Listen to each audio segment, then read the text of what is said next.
and Rodger always gets here first. He's always on time. I'm not. And Don't know about that. Yeah, but you're always good about being on time. So he's going to be first up, and I want to welcome you back to the show. Thank you very much. Glad to be here. And you're going to tell us about, we're going into a new series, aren't we? And yes. It's Rodger Baker with BlakerBusinessCoaching.com.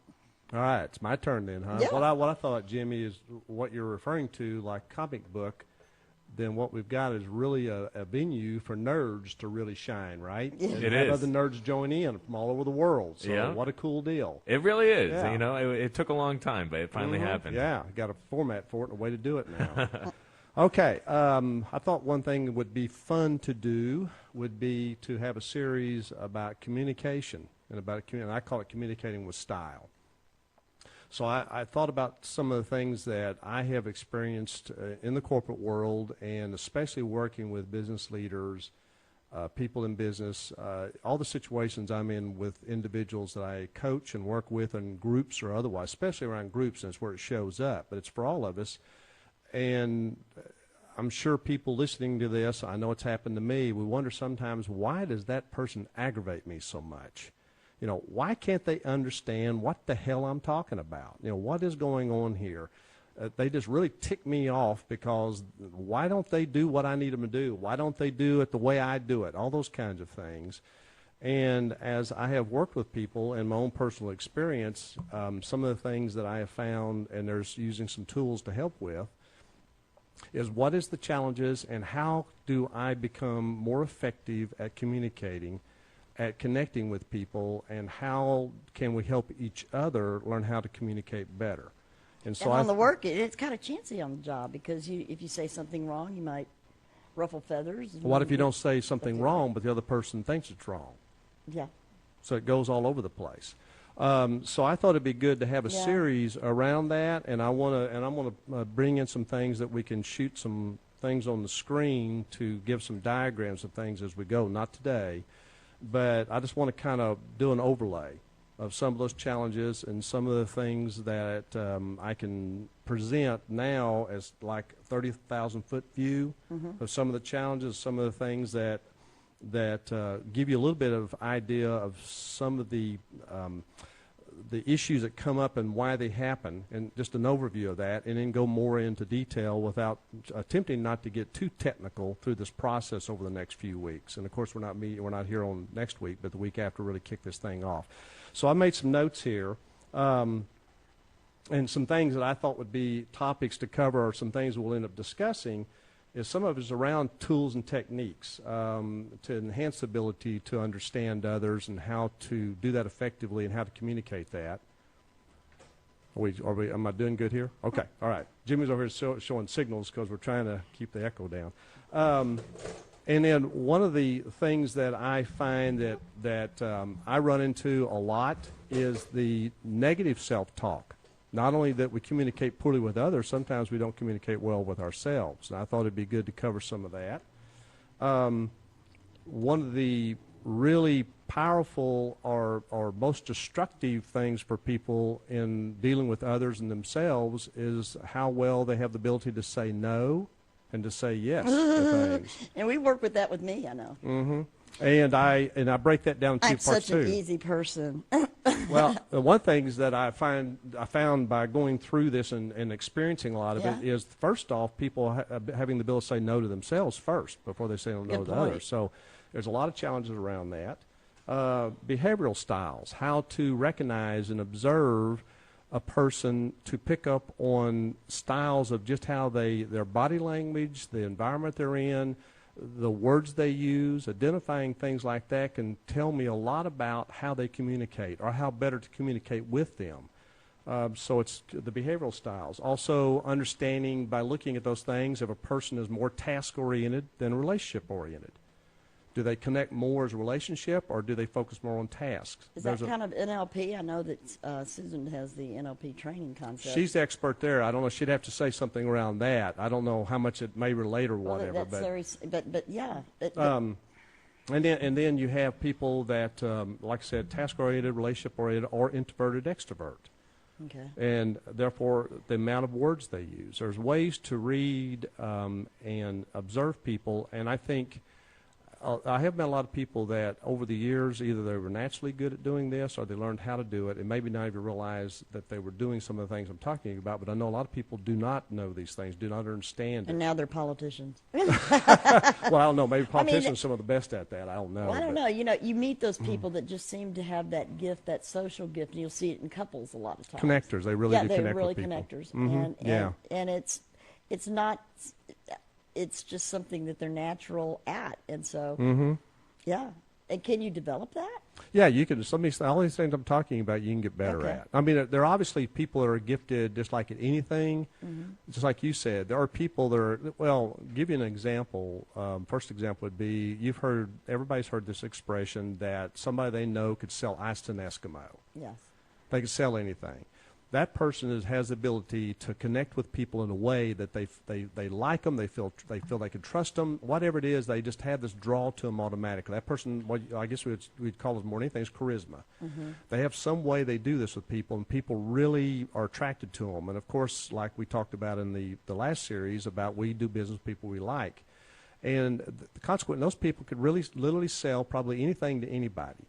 They've got a gift for doing that. Then you also hear them people that, I really can't sell anything to anybody, and I really don't want to do anything unless I really believe in something myself. There are a lot of people. They may not be a natural salesperson, but if they have a passion for something and they believe in it, then they could sell it because they're talking from their heart, purely and simply. And there's not a right or wrong about any of this, but anybody can improve in an area if they understand where they are and maybe the challenge or difficulty they have with whatever piece they're missing, and how to put that as a tool into their work bag and how they develop themselves. So they can be improved. Well, I know that and don't you think there's a lot of difference in the written and written? Because when you write something, you don't have somebody's inflections or body language, and so I almost think that email and text messaging, you got to be super careful about the wording, because you could write it in a way that at least if you meant, we write I put LOL a lot of times in my writing, because I don't want somebody, I'm saying tongue in cheek, and they may think, what, what does she get off saying that? I want them to know that I get the joke. But, that makes it tough, because a lot Still of may get misinterpreted. I have a general rule that's pretty specific about communicating non-verbally written. Is only thing you want to do there is just information. You never want to communicate. If you got a difficulty with somebody, you need to talk to them, and preferably face to face. When I coach people, I go through a kind of a list of the way that I think would be the best way to approach it and let them work that through. But if you got a difficulty with someone, unless you can really only communicate about something about your own feelings or whatever, in a heart way to it, maybe so. But that one is like I usually say, don't do it, because there's, like you said, there are tremendous risks. Anyway, I'm kind of getting down the weeds on here, but just be aware that, communicating and how you do it. And there's different styles in the workplace and your Right. boss. And how they perceive things. And it's very true. If somebody's reading something, they're going to read it with a lot stronger personal emotion to it when they're just reading it in black and white than if it's being communicated with somebody. Because you don't have those other tools. You don't have a way to respond to whatever. It's very risky if you're dealing with something that could be edgy. Okay, then let's see. I want to personality types. You have people that are like intuitive or thinking or judging or feeling, those kinds of terms. Again, some of this comes from tools, and that's our personality and how we intermix with other personalities because they're different. One of the things that I see for sure when I'm doing some assessments, and I have it with a team of people, and I work through the assessments that each individual has taken, but then they share with everybody. One of the reasons, or one of the significant improvements that can come out of that was once they begin to understand that person's either personality or behavioral style and what that means positively compared to theirs, when they're maybe different, sometimes they're extremely different, but they start understanding the value of that person's behavior and why they do what they do and how it's valued to the company compared to where theirs is doing what they do. When they start really seeing it and appreciating each other, a lot of times that will tear down that first thing of judging. I mean, of course, the first thing I would tell anybody is if I have a tendency to look at somebody or get aggravated at them, the very first thing I probably need to look at myself and not them. Yeah. You got to learn how to stop judging. But sometimes these tools help move that along where they don't really see it or own it. So these are all challenges around communication. And you're going to be, that's what's upcoming in the series, right? Yeah, well, okay. I'm going to go through these things. And then beliefs and values.